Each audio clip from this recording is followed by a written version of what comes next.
Hello student, welcome to our YouTube channel commerce ऑप्शंसी। आज की क्लास में हम कवर करेंगे 61 एग्जाम्पल को। इससे पहले वाली क्लास में मैंने आपको हर एक टॉपिक बिल्कुल कंसिस्टेंसी से कवर कराया हुआ है।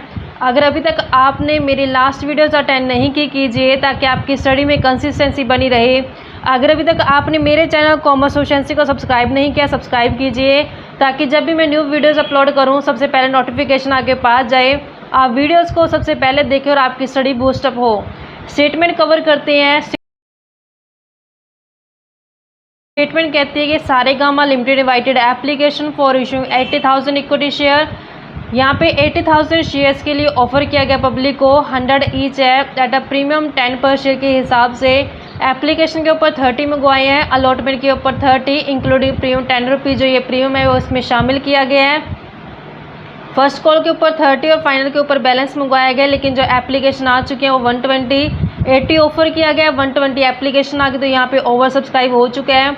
अलॉटमेंट जो दी गई है वो प्रोराटा बेस पे दी गई है, यानी कि प्रोपोर्शनेटली जो शेयर्स अलॉट किए गए हैं शेयर होल्डर्स को। एक्सेस मनी जो रिसीव हुई थी एप्लीकेशन के ऊपर उसको एडजस्ट किया गया है अलॉटमेंट के साथ। जो धवनी है जिसने अलॉट किए थे 1600 शेयर जिसको अलॉट किए गए हैं, फेल हो गए पे करने के लिए अलॉटमेंट मनी। और सरगम जिसने अप्लाई किया 6000 शेयर्स के लिए, डिड नॉट पे फर्स्ट कॉल मनी। तो यहाँ पे बच्चों अप्लाई है तो इसका अलॉट हमें खुद कैलकुलेट करना पड़ेगा, क्योंकि अलॉटेड के हिसाब से जो हम हिसाब करते होते हैं शेयर्स का। These shares were forfeit immediately after first call, कहते हैं इनको फर्स्ट कॉल के बाद ही फॉरफिट कर लिया गया है। 2000 शेयर्स हैं जो इंक्लूडिंग ऑल द शेयर धवनी, कहता है इसमें से सबके सारे शेयर किसके शामिल किए गए, धवनी के रीइशू कर दिए गए हैं तारंग को 95 पर शेयर के हिसाब से। 80 पेड अप जिसकी वैल्यू थी। पास करनी हमने journal entry in the books of Saregama limited और ओपन करके चलेंगे कॉल्स इन एरर अकाउंट को। If final call has been, कहता कि अगर फाइनल कॉल है जो अभी तक मंगवाई नहीं गई है, तो यहाँ पे अगर फाइनल कॉल नहीं मंगवाई तो टोटल हमने देखेंगे सिर्फ फर्स्ट कॉल तक कॉल्ड अप है जो 80 रुपये बनते हैं, तो 80 वाले को यहाँ पे 95 में कहते हैं इशू किया गया है, तो यहाँ पे 80 रुपये मंगवाए गए हैं। फाइनल कॉल है जो कंपनी द्वारा नहीं मंगवाई गई, इसका हिसाब हम कैसे करेंगे अब हम करते हैं इसको। सबसे पहले फेस वैल्यू लेते हैं। इसकी जो फेस वैल्यू दी गई है वो 100 रुपये ईच है। 100 रुपये ईच के 4 हिस्से कर दिए गए हैं। Application, allotment, first call and final call के हिसाब से मंगवाया है। 30 रुपये इसमें इंक्लूडिंग प्रीमियम तो मार्केट वैल्यू माइनस 10 रुपये सिक्योरिटी प्रीमियम का था, तो 20 रुपये की आ जाएगी इसकी फेस वैल्यू। फर्स्ट कॉल के ऊपर 30 है, तो यहाँ पे फाइनल के ऊपर बैलेंस है 30, यहाँ पे 60, 70, 80, तो यहाँ पे 20 रुपये क्या बन जाएगा फाइनल कॉल, जो कहता है कंपनी की साइड से मंगवाई ही नहीं गई है। तो यहाँ पे 80 रुपये क्या आ गई, यहाँ पे कार्डअप की कंपनी ने कितने मंगवाए हैं 80 रुपये। कहता है कि यहाँ पे एक ऐसा शेयर होल्डर है धवनी जिसके पास कितने शेयर हैं, 1600 शेयर हैं। कहता है फेल टू पे अलॉटमेंट, कहता है उसने अलॉटमेंट नहीं दी। और जो सरगम है जिसने अप्लाई किया, तो अप्लाई वाले से मुझे ना यहाँ पे पहले अलॉटेड निकालना पड़ेगा, तो सरगम ने कहता है 6000 अप्लाई है, उसने फर्स्ट कॉल नहीं दी है, तो कहते हैं इनके शेयर्स को जो फॉरफिट कर लेगा फर्स्ट कॉल के बाद। यानी कि यहाँ पे अगर इसने अपने अलॉटमेंट नहीं दी तो मतलब फर्स्ट कॉल भी नहीं दी, इन दोनों को क्या कर ले जाएगा, फॉरफिट कर ले जाएगा। इससे सिर्फ एप्लीकेशन आई है, इसने एप्लीकेशन और अलॉटमेंट दो चीज़ें दी है। तो अब हम यहाँ पे ओवर सब्सक्राइब के कारण क्या करेंगे, टेबल की हेल्प से इसको सोल्व आउट करेंगे। टेबल में सबसे पहले आती है अप्लाइड एप्लीकेशन, फिर एप्लीकेशन की मनी 30 रुपये, उसके बाद आती है अलॉटेड एप्लीकेशन, फिर अलॉटेड एप्लीकेशन के ऊपर मनी जितनी कंपनी रख लेती है। इन दोनों में जो एक्सेस होता है उसको एडजस्ट किया जाता है अलॉटमेंट के ऊपर। अलॉटमेंट की मार्केट वैल्यू 30 रुपये है, यहाँ जो बाकी बच जाएगा उसको वापस कर दिया जाएगा, क्योंकि एडजस्टमेंट सिर्फ यहाँ पे अलॉटमेंट के साथ बोली है क्वेश्चन के अंदर, तो सिर्फ अलॉटमेंट के साथ ही इसकी एडजस्टमेंट की जाएगी। तो यहाँ पे हमें क्वेश्चन में डिफाइन किया है कि कंपनी टोटल 80,000 शेयर्स है जो ऑफर करती है और 1,20,000 के जो एप्लीकेशन आ जाती है। तो यहाँ पे कहता है प्रोराटा दिया गया। प्रोराटा का मतलब क्या है कि 1/20 वालों को 80,000 शेयर है जो अलॉट कर दिए गए हैं। तो यहाँ पे इनसे जो पैसा आया होगा 36 लाख आया होगा। 1,20,000 गुना 30 करेंगे, ऐसे 80,000 गुना में 30 करेंगे, तो यहाँ पे 24 लाख कंपनी ने रख लिया। 36 आया है, 24 कंपनी ने रख लिया, तो एक्सेस कितना यहाँ पे 12 लाख, तो 12 लाख एक्सेस में आ गया। 80,000 शेयर हैं 30 रुपये के हिसाब से, तो यहाँ पे 24 लाख बनता है, तो 12 लाख यहाँ पे इजीली एडजस्ट हो जाएगा एक्सेस का जो रिसीव हुआ है। तब यहाँ पे कहते हैं कि ये शेयर होल्डर है जो इसने हमें अलॉटमेंट नहीं दी, लेकिन यहाँ पे तो अलॉटमेंट का कुछ शेयर एडवांस में जो आया हुआ है उसको एडजस्ट किया गया है। तो यहाँ पे इसका वर्किंग नोट बनाएंगे। पहले मैं इसको टेबल को कंप्लीट करती हूँ। तो यहाँ पे सेम अमाउंट से आ जाएगा जितना हमने ऊपर शो किया है, क्योंकि यहाँ पे सिर्फ एक ही कैटेगरी के शेयर है जो दिए गए हैं। तो हमने देखा कि यहाँ पे इसके पास 1600 शेयर जो अलॉट किए गए थे, 1600 शेयर। तो यहाँ पे मैं इसका अप्लाइड कैलकुलेट कर सकती हूँ। कैसे कैलकुलेट करेंगे अप्लाई, कि जब शेयर्स को 80,000 शेयर अलॉट किए गए एप्लीकेंट को, तो उन्होंने अप्लाई किया 1,20,000 शेयर्स के लिए। तो अगर 1600 शेयर्स अलॉट किए गए तो उन्होंने कितने के लिए अप्लाई किया होगा, 1/20 डिवाइड बाई 80 गुना में 1600 करेंगे। तो यहाँ पे हमें 16 आउट करने से पता चल जाएगा कि इन्होंने 2400 शेयर के लिए जो अप्लाई किया था। तो 2400 शेयर के लिए अप्लाई किया था, तो इनको 1600 शेयर जो दे दिए गए हैं। तो 2400 के हिसाब से इनकी एप्लीकेशन मनी कितनी आएगी, 2400 गुना में 30 करेंगे तो हमारे पास 72,000 बन जाएगा। 1600 गुना में 30 रुपये के हिसाब से 48,000 बन जाएगा। 72 आया, 48 रख लिया, तो यहाँ पे एक्सेस कितना है, 24,000। तो 16 गुना में 30 करें तो ज़्यादा अमाउंट बनता है, तो 24 का 24 यहाँ पे क्या हो जाएगा, एडजस्ट हो जाएगा। ये हमारा वर्किंग नोट है जो हम इस्तेमाल करेंगे यहाँ पे जब इसका हिसाब करेंगे। तो यहाँ पे सरगम के बोले गए क्वेश्चन के अंदर कि 6,000 शेयर अप्लाई हैं, तो यहाँ पे इसके 6,000 अप्लाई हैं। तो मैं यहाँ से इसका अलॉट कैलकुलेट कर सकती हूँ। कैसे कैलकुलेट करूँगी, यहाँ पे जब 1/20 अप्लाई किया गया था तो उनको 80,000 शेयर अलॉट किए गए थे। जब इसने 6,000 शेयर के लिए अप्लाई किया तो 80,000 बटे में 1,20,000 गुना 6,000 करेंगे तो इसको कितने अलॉट कर दिए गए होंगे, 4,000 शेयर। तो यहाँ पे इसका अलॉटेड शेयर आ गया मेरे पास 4,000 शेयर।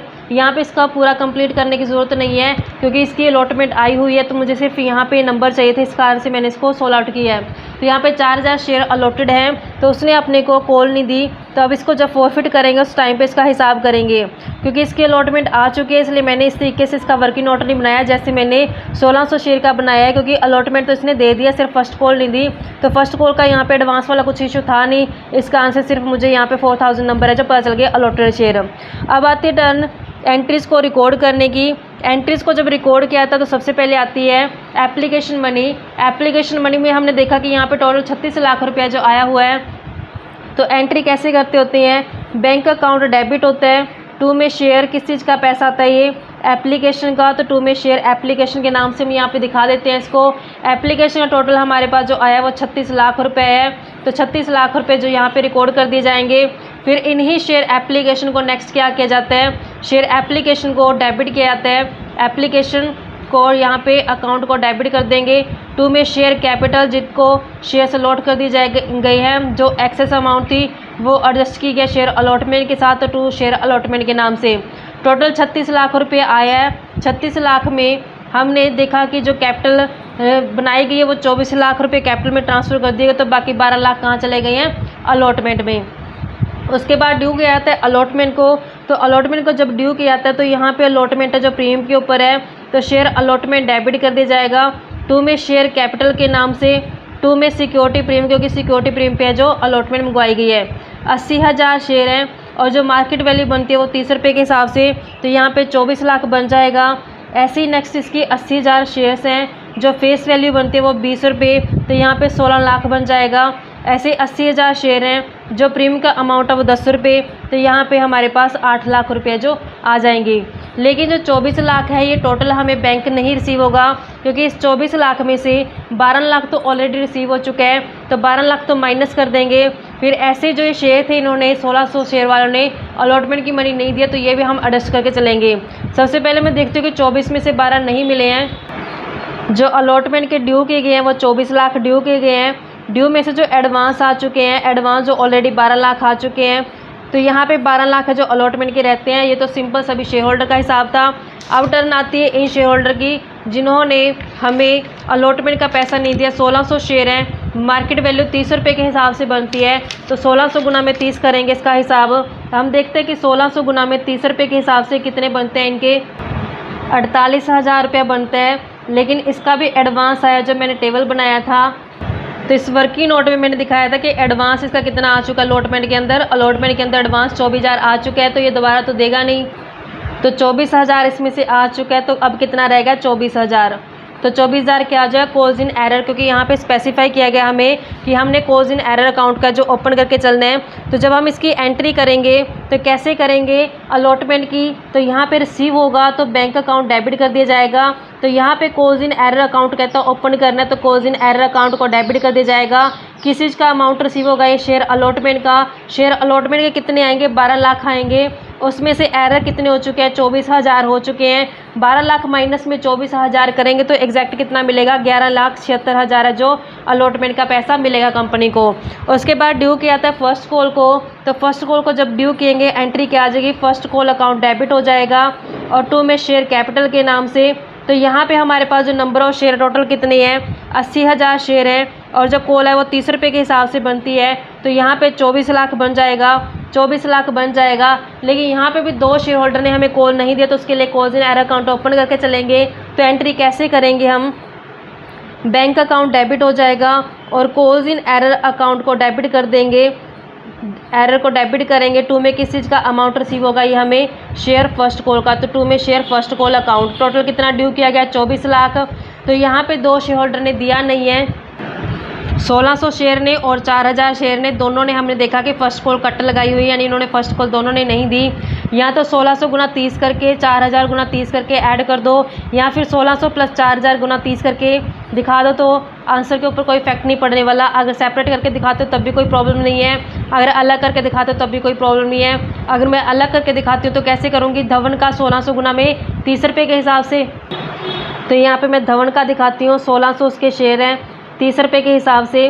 तो यहाँ पे उसने 48,000 है जो नहीं दिए। नेक्स्ट जो शेयर होल्डर है वो हमारे पास बनते हैं सरगुन। सरगुन के 4000 शेयर हैं। यहाँ पे सरगुन है, जो सरगुन के हमारे पास जो गिवन है क्वेश्चन के अंदर, सरगुन के 4000 शेयर हैं, 30 रुपये के हिसाब से इसने नहीं दिए। तो यहाँ पे सरगुन के लेते हैं 4000 शेयर 30 रुपये के हिसाब से। 4 × 12 तो 1 इसके नहीं आए, तो टोटल कितना नहीं मिला, 1,68,000 है जो कॉल्स इन एरर है। तो यहाँ पे 1,68,000 दिखा दिया जाएगा। 24 लाख में से 1,68 नहीं मिला, तो मिला कितने, 22,32,000 रुपये। अब कहते हैं कि इसके बाद फर्स्ट कॉल के बाद इनके शेयर्स को क्या कर लिया जाएगा, फॉरफिट कर लिया जाएगा। तो फर्स्ट कॉल के बाद शेयर्स को फॉरफिट कर लिया गया है। शेयर्स को फॉरफिट करने के लिए हम देखते हैं कि शेयर कैपिटल अकाउंट को डेबिट किया जाता है। तो यहाँ पे धवनी ने अलॉटमेंट नहीं दी, तो सिक्योरिटी प्रीमियम भी क्या कर दिया जाएगा, यहाँ पे डेबिट कर दिया जाएगा। सिक्योरिटी प्रीमियम डेबिट कर दिया जाएगा। यहाँ पे हमने calls in error account open किया है, तो इस कारण से कॉल्स इन एरर अकाउंट को क्या करें, क्लोज करेंगे। और जो अमाउंट रिसीव हो चुका है वो कहाँ ट्रांसफ़र कर देंगे, शेयर फॉरफिट में। टोटल 1600 शेयर हमारे धवनी के हैं, 4000 शेयर नेक्स्ट है हमारे पास, तो टोटल 5600 शेयर हो गए हैं। तो यहाँ पे जब हम देखेंगे 5600 शेयर से सिर्फ फर्स्ट कॉल तक 80 रुपये मंगवाए गए हैं, 4,48,000 मंगवाए गए हैं। तो यहाँ पे सिर्फ 1600 शेयर वाली जो धवनी थी उसने हमें 10 रुपये का सिक्योरिटी प्रीमियम नहीं दिया, तो 16,000 यहाँ पे आ जाएगा। कॉल्स इन एरर में जितना मैंने कॉल्स इन एरर के अकाउंट के अंदर दिखाया है वो सारा यहाँ पे दिखाएंगे। जैसा कि मैंने आपको एक तो अलॉटमेंट में calls in error account open करके दिखाया था, अमाउंट 24,000 तो मैंने calls in error account open किया अलॉटमेंट के टाइम पे, और ऐसे मैंने फर्स्ट कॉल के टाइम पे 1,68,000, तो टोटल कॉल्स इन एरर कितनी हो जाएगी, 24,000 प्लस में 1,68,000, 24,000 प्लस में 1,68,000, तो दोनों का टोटल करके हम दिखा देंगे कॉल्स इन एरर अकाउंट में। यहाँ पे बनता है टोटल 1,92,000, तो यहाँ पे आ जाएगा शेयर फॉरफिट के अंदर वो पैसा आएगा जो टोटल ये लोग दे चुके हैं। तो यहाँ पे हमने देखा कि टोटल कितना दे चुके हैं, तो हमने देखा कि जो 1600 शेयर थे जिसके पास धवनी, तो उसने 1600 एक तो एप्लीकेशन दे दी हमें। एप्लीकेशन के कितने रुपए दे चुकी है 1600 वाली, 30 रुपये तो एप्लीकेशन के दे चुके हैं 48,000, और इसका एक हमें अलॉटमेंट का अमाउंट रिसीव हुआ था एडवांस वाला। अलॉटमेंट में जो इसके एडवांस आए थे वो आए थे 24,000, तो 48 प्लस 24 तो 72,000 इसके आ चुके हैं। ऐसे नेक्स्ट हमने देखा कि जो फॉरफिट किए गए हैं 4,000 शेयर, 4,000 शेयर से हमें एप्लीकेशन प्लस अलॉटमेंट दोनों रिसीव हो चुके हैं। तो यहाँ पे देखते हैं कितना आया है, 30 रुपये एप्लीकेशन के, 20 रुपये आ चुके हैं इसके अलॉटमेंट के। तो यहाँ पे 50 रुपये जो रिसीव हो चुके हैं, 50 रुपये क्या कर लिए जाएंगे, फॉरफिट कर लिए जाएंगे। 50 रुपये टोटल एप्लीकेशन अलॉटमेंट दोनों आ चुकी है। तो यहाँ पे हम देखते हैं 5 चौका 20, तो यहाँ पे 2 लाख रुपये इसके आ चुके हैं, 72 ही हैं। तो टोटल कितना रिसीव हो चुका है, 2,72,000, तो 2,72,000 दोनों शेयर होल्डर का क्या कर जाएगा, फॉरफिट कर ले जाएगा। तो यहाँ पे हम लेके चलेंगे 2,72,000 को फॉरफिट करके चलेंगे। तो इस तरीके से ये फॉरफिट की एंट्री थी। अब कहते हैं कि इनको रीइशू कर दिया गया है। तो रीइशू कैसे किया गया है, 2000 शेयर्स हैं, 2000 शेयर्स को कहता 80 वाले को 95 में रीइशू कर दिया गया। रीइशू करने से बैंक बैलेंस बढ़ जाता, तो एंट्री कैसे करते हैं? बैंक अकाउंट डेबिट टू में शेयर कैपिटल के नाम से सिक्योरिटी प्रीमियम पे रीइशू, तो टू में सिक्योरिटी प्रीमियम 2000 शेयर हैं, 95 रुपये के हिसाब से 1,90,000 यहाँ पे आ जाएगा। और ऐसे ही 2000 शेयर हैं, फेस वैल्यू इसकी 80, तो यहाँ पे 1,60,000 आ जाएगा। 2000 शेयर हैं और 15 रुपये सिक्योरिटी प्रीमियम, तो यहाँ पे 30,000 आ जाएगा। अब मेन बात आती है कि इस 2000 के जो रीइशू किए गए हैं, इसमें शेयर सारे किसके शामिल किए गए हैं? कहता जो ये 2000 शेयर्स रीइशू किए गए हैं, इसके अंदर कहता सारे के सारे शेयर किसके शामिल है? धवनी के शामिल। अब हम देखते हैं कि धवनी के पास जो शेयर थे, धवनी के पास तो सिर्फ 1600 शेयर थे, तो यहाँ पे तो टोटल 2000 किए गए हैं, तो 400 किसके किए गए होंगे? यहाँ पे जो नेक्स्ट शेयर होल्डर है हमारे पास सरगम, तो सरगम के यहाँ पे शामिल किए गए होंगे। तो जो 1600 शेयर्स थे धवनी के, 1600 के 1600 यहाँ पे रीइशू कर दिए गए हैं, तो इसका तो जो फॉरफिट अकाउंट का टोटल बैलेंस बनता है वो सारा चला जाएगा। जब हमने 1600 शेयर का फॉरफिट का बैलेंस निकालें तो कैसे निकालेंगे? इसमें हमने जो फॉरफिट किए थे जब 1600 शेयर को, तो इसने हमें एप्लीकेशन मनी दी थी 1600 एप्लीकेशन मनी दी हमारे पास 30 रुपये के हिसाब से 48,000। और ऐसे इसने हमें अलॉटमेंट जो एडवांस दी थी सिर्फ वही यहाँ पे फॉरफिट कर सकते हैं। 24,000 इसकी अलॉटमेंट एडवांस आई थी, तो 72,000 पे हमने 1600 शेयर के फॉरफिट किए थे। अब 400 शेयर का कैसे करेंगे? जो ये 400 शेयर थे सरगम, इसने हमें 400 गुना में 30 रुपये के हिसाब से 12,000 की तो हमें एप्लीकेशन दे चुकी है ये। और ऐसे 400 गुना में 20 रुपये के हिसाब से 8,000 रुपये की अलॉटमेंट दे चुके हैं। इसने फर्स्ट कॉल नहीं दी थी। देखिए फॉरफिट में तो वो पैसा आता है जो ये ऑलरेडी दे चुके होते हैं, तो यहाँ पे 20,000 ऑलरेडी ये दे चुकी है, 72,000 इसका हो गया, 20 ये होगा, तो टोटल 92,000 क्या हो चुका है? यहाँ पे फॉरफिट हो चुका है दोनों शेयर्स का। क्योंकि टोटल जो शेयर्स रीइशू किए गए हैं वो 2000 शेयर रीइशू किए गए हैं। उसमें धवनी के कहता सारे शेयर है, धवनी के पास 1600 थे, तो 1600 के 1600 शेयर शामिल किए गए हैं। तो यहाँ पे 2000 में 1600 अगर धवनी के है तो बाकी 400 किसके होंगे? सरगम के। तो 1600 शेयर्स का फॉरफिट में कितना पैसा है? 1600 शेयर ने एप्लीकेशन दे दी थी 30 रुपये की, और एडवांस में अलॉटमेंट का पैसा दे दिया 24,000 जो हमने टेबल की हेल्प से निकाला था एडवांस अलॉटमेंट। तो इसके तो 72,000 आ गए इन 1600 शेयर के पीछे। अब 400 शेयर जो सरगम के थे, इसने हमें एप्लीकेशन और अलॉटमेंट दोनों दे दी थी, फर्स्ट कॉल नहीं दी थी। तो यहाँ पे जो फॉरफिट में आता है वो वही पैसा आता है जो वो ऑलरेडी दे चुके होते हैं, तो इसने एप्लीकेशन अलॉटमेंट दोनों दे दी है। तो एप्लीकेशन अलॉटमेंट का मैंने सिर्फ 400 शेयर का हिसाब किया, क्योंकि 400 शेयर्स को क्या किया गया? इसके रीइशू किया गया है। तो हमने 400 शेयर का हिसाब करके देखा 20 इसके बनते हैं, टोटल 1600 प्लस 400 यानी कि 1600 का 72,000, 400 शेयर का 20,000, फॉरफिट अकाउंट का बैलेंस टोटल कितना होगा? 92,000। तो 92,000 हम कहाँ ट्रांसफर कर देंगे? कैपिटल रिजर्व में, क्योंकि इस बार हमें डिस्काउंट पे रीइशू नहीं किया गया, प्रीमियम पे रीइशू किया गया है। तो टोटल 92 का 92 कहाँ चला जाएगा? कैपिटल रिजर्व में। तो एंट्री क्या हो जाएगी? शेयर फॉरफिट अकाउंट डेबिट हो जाएगा, टू में कैपिटल रिजर्व के अकाउंट के नाम से दिखा देंगे 92,000 से 92,000 से। तो इस तरीके से बच्चों ये सम था। आई होप कि आपको क्लियर हो गया होगा। आगे आने वाली क्लासेस में आपको ऐसी रेगुलर वीडियोस प्रोवाइड कराती रहूँगी, हर एक टॉपिक कंसिस्टेंसी से करवाऊँगी। ऐसी रेगुलर वीडियो देखने के लिए आप मेरे चैनल कॉमर्स प्रोफिशिएंसी को सब्सक्राइब, लाइक एंड शेयर करें।